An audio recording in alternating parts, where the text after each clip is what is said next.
It's time again for another crossover. I'm going to tell Aaron Freeman of Locked On Falcons why Calvin Ridley's going to have a big day. I'm not going to do it before I do this, though. You are Locked On Jaguars, your daily Jacksonville Jaguars podcast, part of the Locked On Podcast Network, your team every day.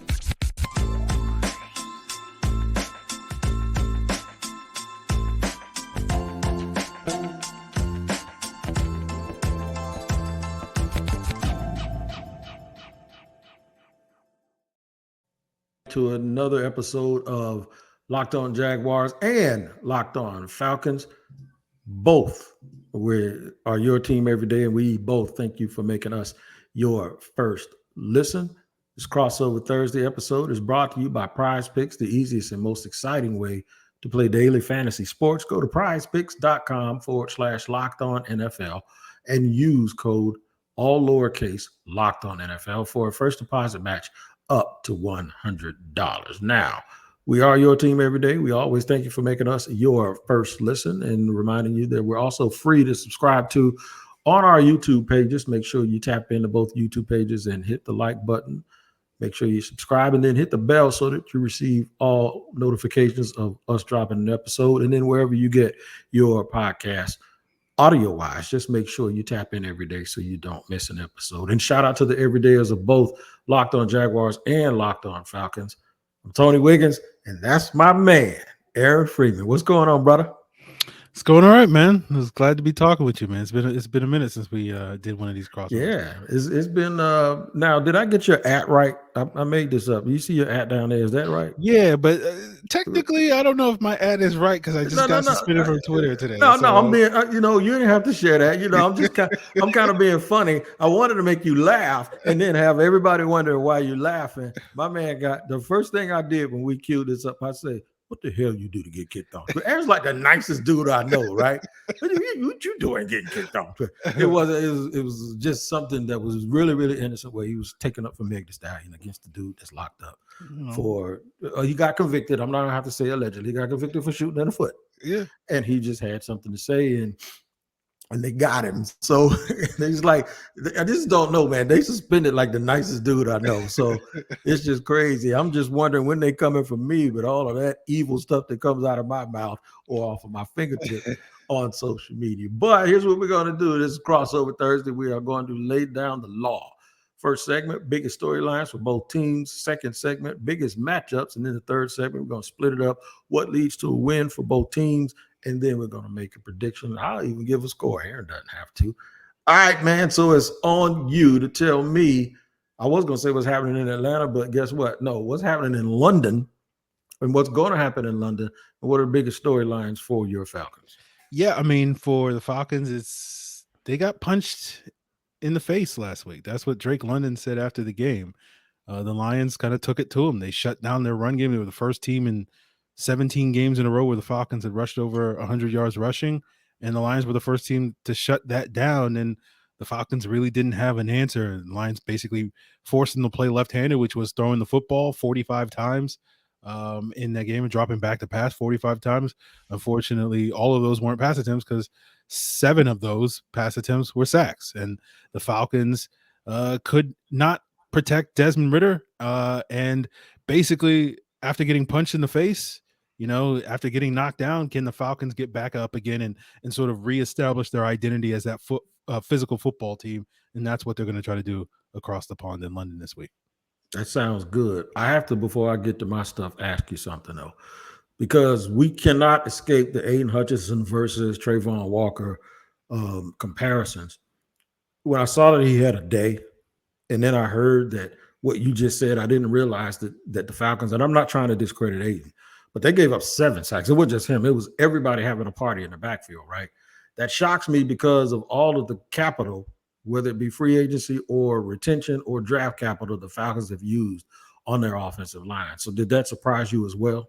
Yeah, that's been the biggest disappointment of the season. I've been talking about that the last couple of days on Locked On Falcons, that the Falcons offensive line, which was considered the strength of the team last year and a big reason why the team was able to, have one of the league's best rushing attacks. The run game except for last week, has been pretty good. It seems like that's been on track, but the pass protection has taken a major step back. And it just seems like they can't hold up at all. And until they figure that out, I think it's going to be tough sledding for this Falcons offense to kind of get their passing game going in the ways that they want to with Desmond Ridder and some of the weapons that they have. That and if you can't protect the quarterback, then doesn't really matter who you got, and if that quarterback is good or not, you can't really evaluate him if he's under siege every single snap.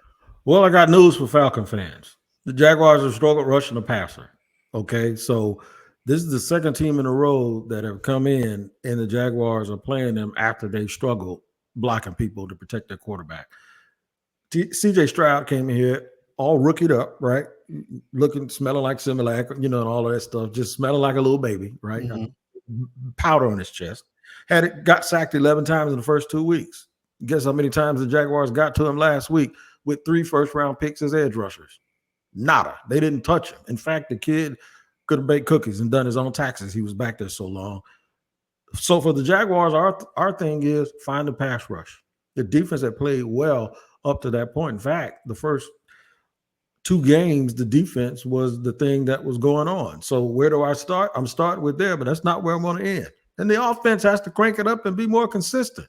You know who leads the league in drops? The Jacksonville Jaguars. You know what's been the biggest culprit of that? Calvin Ridley. And guess what? He's about to play his old team. So if there was pressure on him to perform before, and really we all know how talented he is, we just think he's pushing and pressing because, one, he got to get to the bag, right? He's missed a couple of years. He's got to come back and prove himself. We still have faith. But if you can't catch the ball, you can't prove anything to anybody. So the biggest things for Jacksonville is they have to find some offensive consistency. They're 1-2. People were talking Super Bowl. I was one of them. I had them going 14-3. So they need to go 14-1 to make me look good. But I'll look bad as long as they go to the playoffs. I don't care about looking sounding smart and all of that stuff. But I'm telling you, man, there's been, you're talking about letting air out of the balloon, the enthusiasm that we don't get around here very often, because the team hasn't been very good, other than 3 or 4 years of its entire lifetime here in Jacksonville. Well, that was burst, and there was no more enthusiasm. Well, let me take that back. When they hired Urban Meyer, there was a whole bunch of enthusiasm. Right? That lasted 3 weeks when people got wind of what was going on in that building, right? Because you still had people thinking it was going to work because it was him, and maybe this was just a shot in the arm. Oh no, it was King Joffrey level, like terrible. Okay. Mm-hmm. So just coming off of that and then to go to the playoffs the next year, because of that debacle, it was at an all-time high with enthusiasm because we went to the playoffs, got a coach who had won them in the playoffs, got a golden boy quarterback who played well, had 25 touchdowns, 8 picks. It seemed like everything was coming together. They ran it back too, man. They didn't go out in free agency. They just kind of retained everybody except 1 or 2 guys, right? And then they had the most draft picks out of anybody. And then before we get ready to go to segment 2, I'm going to tell you, they have been, I would say, the most disappointing. Then I thought about the Bengals, but then I go back and I'm thinking, no, at least the Bengals won the other day. And they're going to get it together when they're quarterback. Well, nobody's hurt for Jacksonville. And we don't have an issue. And I'm not going to sugarcoat it. There were people all week just sitting around looking at each other, trying to figure out what's going on. And nobody has the answers. We're going to see in segment 2 if we can give you a little bit of a glimpse of what the answers could be. And we're going to talk about the biggest matchups. One of them, I'm going to tell you what mine is going to be already. It's going to be the Falcons offensive line as beleaguered as they were last week. We're going to see if the Falcons offensive line can play better against the Jaguars defensive line, which needs to play better. Aaron and I will discuss that in just a second as we get to segment 2 on a crossover edition of Locked On NFL. Well, if you're watching us on YouTube, you can tell I'm a proud member of the Bald Brotherhood. Both Tony and I are proud members of Beard Gang as well. So, shaving is very important to the both of us. Tony, makes his living cutting hair. So he's very close to, this stuff. And that's why our episode is brought to you by Harry's. And no matter how you shave and why you shave, Harry's has you covered for the best shave of your life at the price that you're going to love. From their legendary high quality razors to skin products like exfoliating face wash and hydrating lotion, Harry gives you a premium shave without the premium price tag. And Harry's is going to deliver that right to your door. The starter set includes 5 German engineered razors with Great. sleek ergonomic weighted handle and a foaming shave gel, travel cover, and they have creams, washes, lotions that will keep your skin healthy and hydrated. Get your best shave of ever this season with Harry's razors and skin products. Get a $13 starter set for just $3 at harrys.com/NFL. That's harrys.com/NFL for that $3 starter set. Guten Tag, Guten Abend. Since Freeman wants to show off his accent, his German accent, I'll tell you what the first thing it was I learned in Germany in 1990 when I lived there for 3 years. Das Bier ist nicht kalt genug.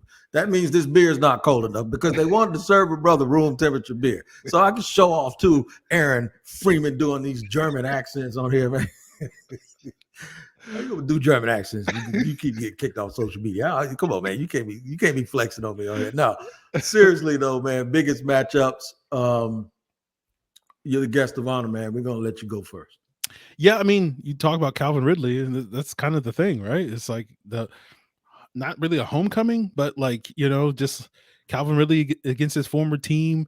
Sort of things kind of got derailed for him last time he was in Atlanta when they went to London with the Jets. He didn't travel due to some personal issues that he was going through at that time, and sort of had to sit out that season, and then got suspended next year. And obviously, Jaguars fans and Falcon fans know the rest of the history.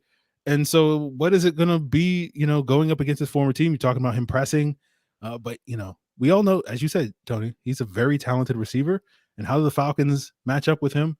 AJ Terrell, very good cornerback for the Falcons. Jeff Okudah is slowly working himself back. Got his first action of the season against the Lions last week on limited sample. Does he get the full workload, or do the Falcons still continue to slowly ramp him up after he missed most of the summer with a foot injury? And I think both of these guys are theoretically good matchups for Calvin Ridley. Like the way you want to play Calvin Ridley is you kind of want to knock him around, right? And sort of get physical with him, but he's so hard to lay a hand on him because he's such a great route runner and separator. So that's going to be the challenge. But like the Falcons have the corners to do that, right? To get physical with him. But if Ridley's, doing his thing, that's going to be a challenge for the Falcons. And so that to me is one of the key matches I'll be looking at. All right, before we get to mine real quick, I once again, because I'm nosy, I got questions for you. One, Calais Campbell came here to pay a visit to us, and we all thought he was coming back. He left, came to Atlanta, and Fontenot in the game, they signed him. How's he doing? Is he playing well? Has he looked like? Because I want to tell the fans, see, we missed, we dodged the bullet, but I got a feeling Calais is doing what Calais does. Well, he hasn't really done a whole lot these last couple of weeks. Like I'm watching the Jaguars game against the Chiefs 2 weeks ago, and I'm watching Chris Jones coming off the edge, and I'm like, on paper, Calais Campbell can do similar things, right? But like, obviously, he's not on the level that Chris Jones is. Arguably, top 3 pass rusher in the NFL right now. So like, I don't know if Calais is gonna. He just, maybe this is the game. Maybe this is the game he needs, playing his old team, get nostalgic at Jacksonville day, and maybe he goes off and sort of channels a little bit of Chris Jones this week. I don't know. Last question before we get to my matchups, my biggest matchup.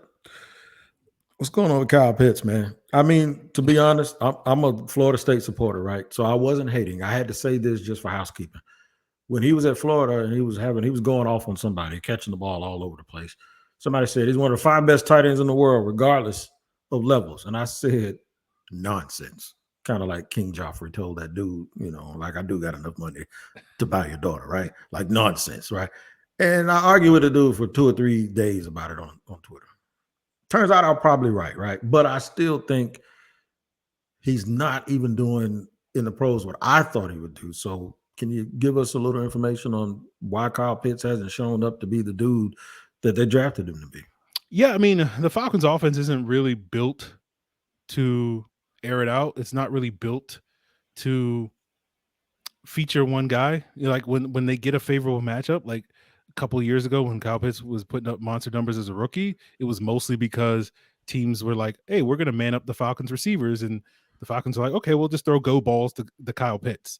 And like a lot of teams since then were like, okay, we're not going to do that, you know?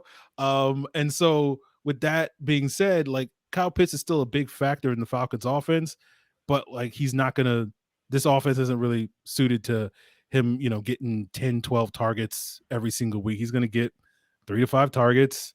Hopefully, you know, he'll get a couple of deep shots. And when the Falcons hit those deep shots, he looks great.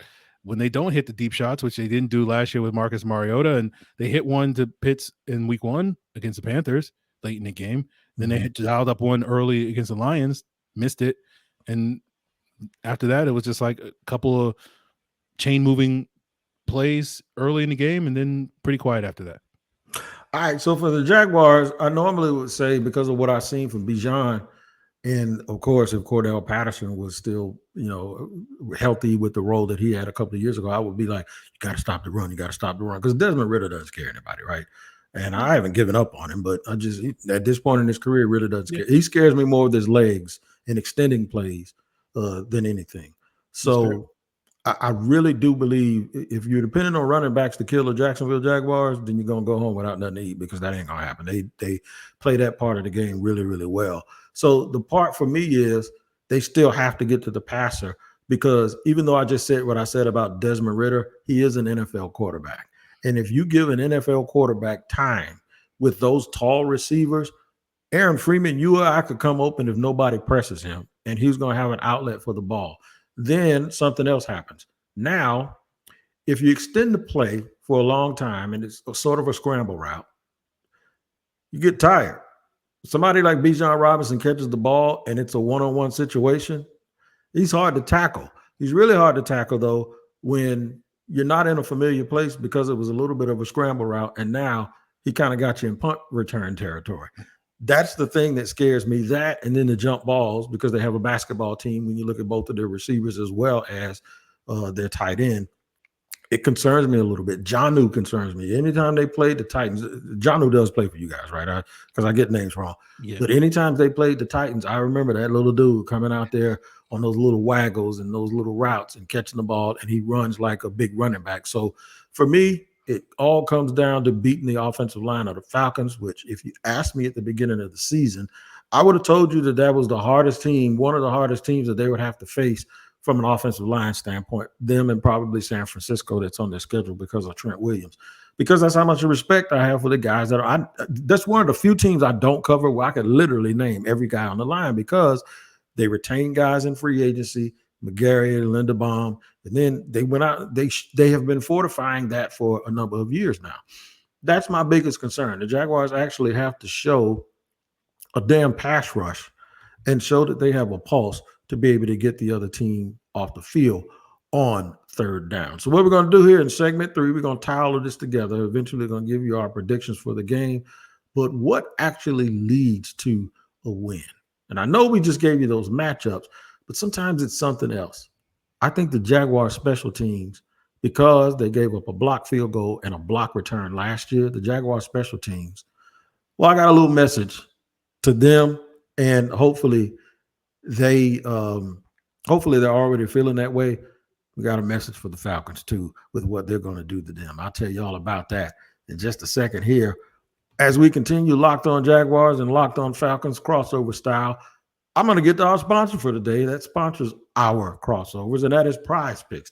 They sponsor every single one of them, so we want to give them the love that they deserve and give you the love that you deserve by giving you a chance to win some money, because PrizePicks is the largest independently owned daily fantasy sports platform in North America. They're the easiest one, definitely the most exciting way to play daily fantasy sports.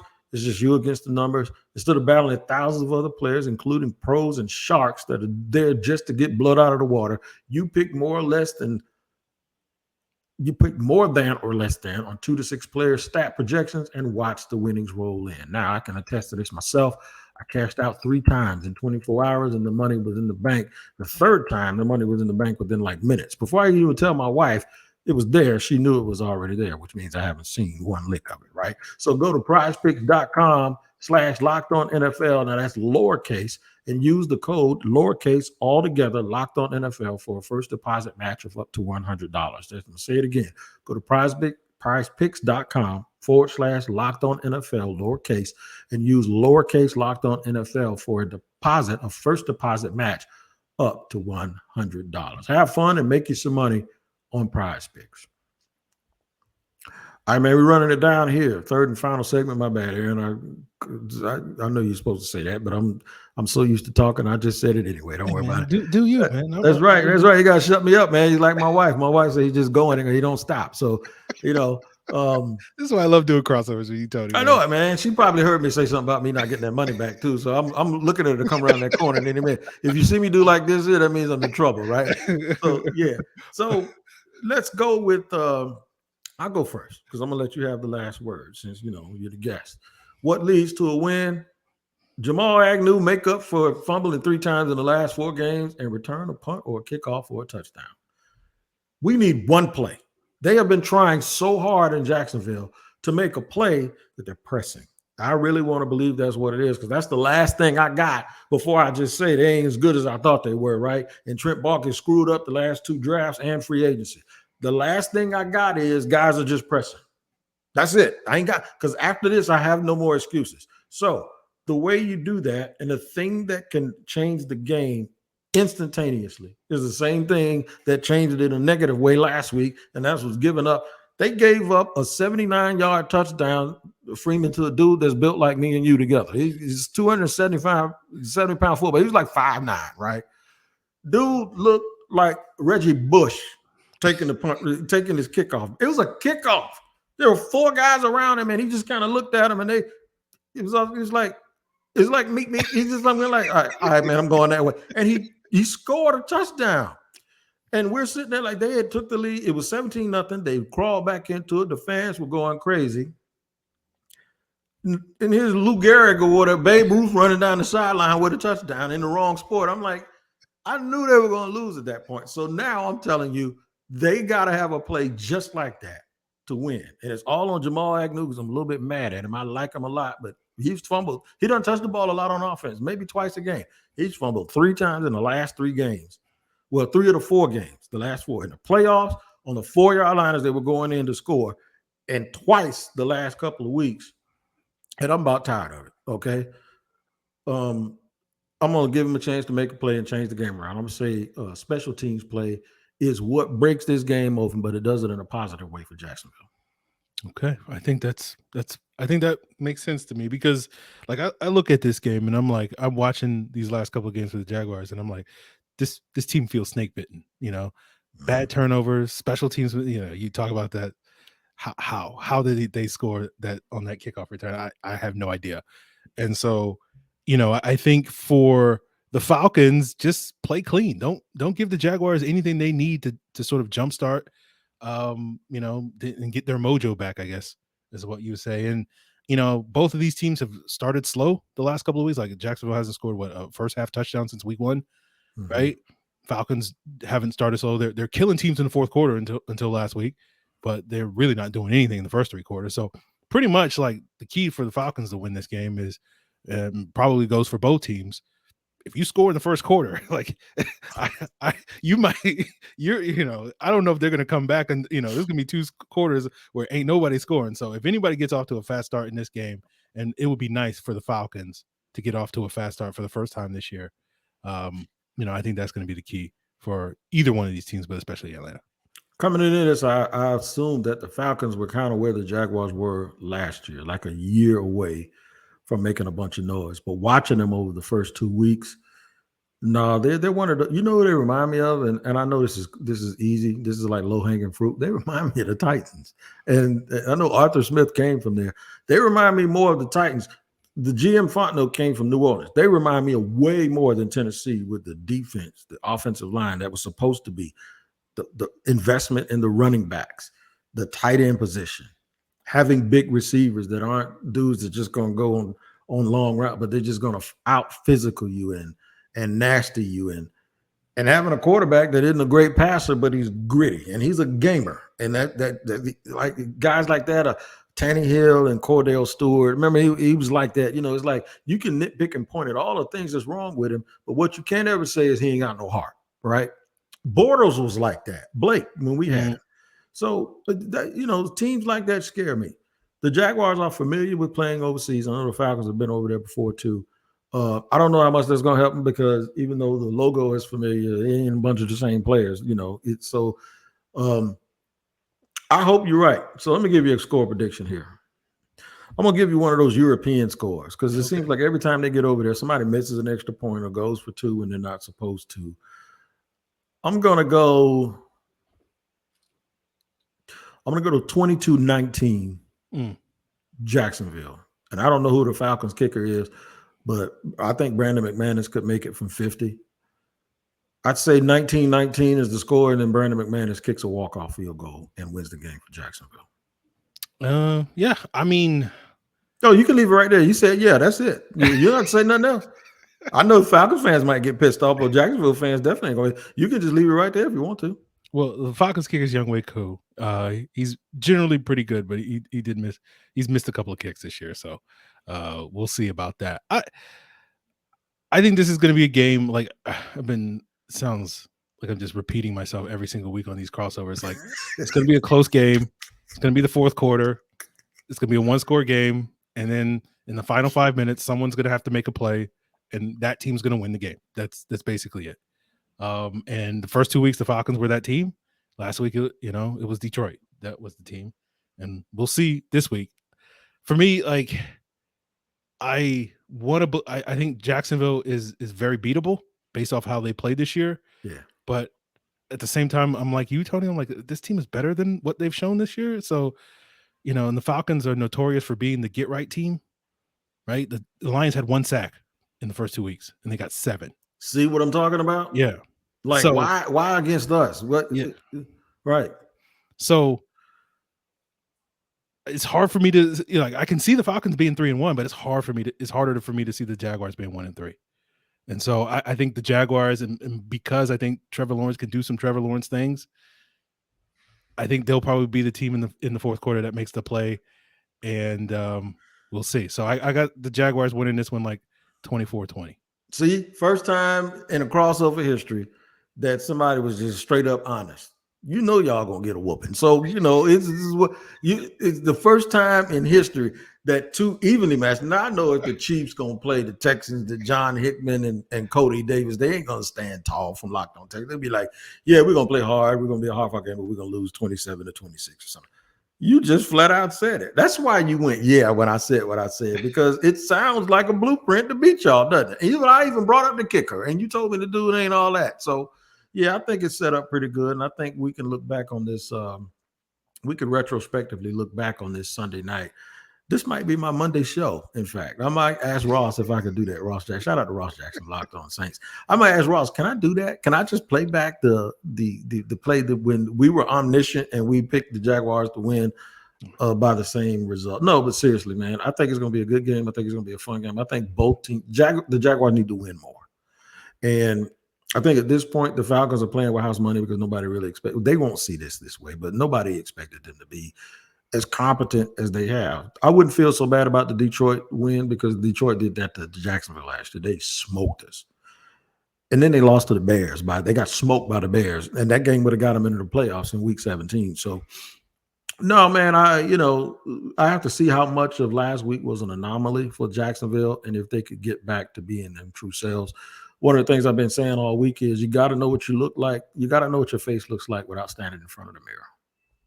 And anybody can talk about being good, but to actually go do it is a whole nother thing. Well, we try to be good here on Locked On Falcons and Locked On Jaguars. Make sure you tap in. Also tap in to Locked On NFL. Great. The biggest stories from around the league, from around the total NFL. You can find it there every single day with great hosts from around the Locked On NFL family.